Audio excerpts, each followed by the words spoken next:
Okay, so before we move on too far into the videos that we're working on, I want to take a moment right now, actually, to get what may be the only opportunity you guys really get to see this with our Tosas. If you have a Tosa that you either live in a cold climate or have your dog predominantly spend time outside in the winter, they actually will get a long, should I say rather, a thick undercoat, and it can make them a bit fluffy, especially when you go to touch them. They feel like you're touching a 200-pound chinchilla. Don't even think about it. No. Quit it. Goodness, you had all the trees in the world to pee on out here, and you keep coming to my benches. Don't try me.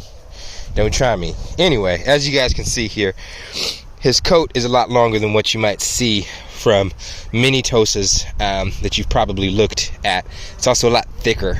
But again, of the 4 breeds that were used to create this dog, one of them, which really is the foundation of the breed, is the Shikoku, which is not a short-haired dog. It's a Spitz type. They will definitely grow a double coat, very thick, very fluffy, and that's where the Tosa gets it from. It's a part of their heritage. So if you have a dog that spends a lot of time outside in the winter, you can end up with this thicker double coat that goes everywhere, makes the dog look like they're wearing, a fur coat, more so than their usual almost leather-like flat coat that you'll see 9 times out of 10. So Mr. Yoshi here came from Japan to Utah, and particularly in both of those countries, or in both of those places, both of those homes, he was an outside dog primarily. So as we just got him from Utah, this is mid-March. In Texas, it is beautiful. We have bluebonnets growing out there. If you can, kind of look at them, we got bluebonnets growing out here on our property. To pick him up in Utah, we drove through several snowstorms to get to him and then to get back home. So if you can imagine this guy being outside in snow that comes up to his chest or his back somewhere, of course he's going to grow this double coat. And the reason why I wanted to get this video was kind of to show that, let you guys see that, again, as we're all about education on Tosas, let you guys see that, let you guys know they can grow a double coat in the right climate and under the right conditions. So that said, that's something to factor in when you're looking at grooming. But again, here in Texas, you're never going to see this again. This is like a once-in-a-lifetime opportunity. I don't know that it really gets sufficiently cold here, certainly not for a substantial amount of time for this double coat to grow in like he's got.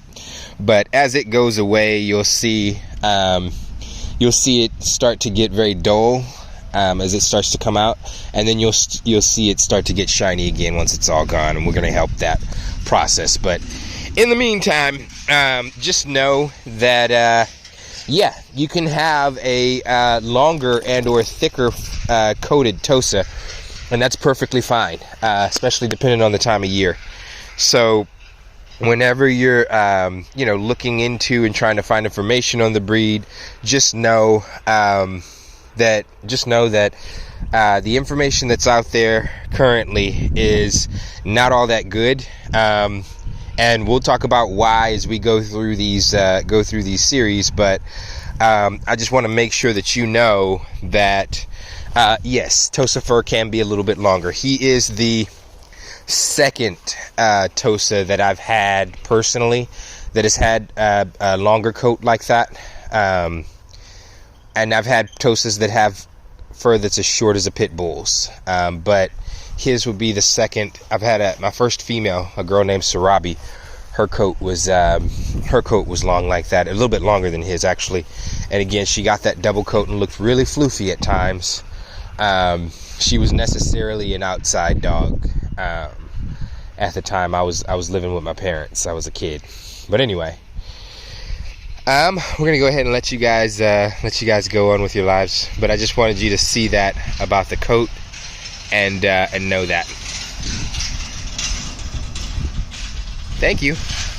Anywho, I just wanted you guys to be able to see that and know that. Yes, Tosas can have slightly longer fur. Now that said, it's not like a long coat. It's certainly not what you would consider a long coat. And as thick as it might be, you know, again, the main word that you'd use to describe it is thick. It's not like a long-haired variation of the dog per se, but it is thicker. It makes the hair that's typically there kind of stand up a little bit more, and it makes it look like the dog is longer haired, but they're not. And you just give them long enough for that double coat to come out, and you'll find that the hair that's typically there just lays nice and flat, and they look like a short-haired breed again. So, okay, before he hurts himself, let's go ahead and our sunbathing boy. All right, you.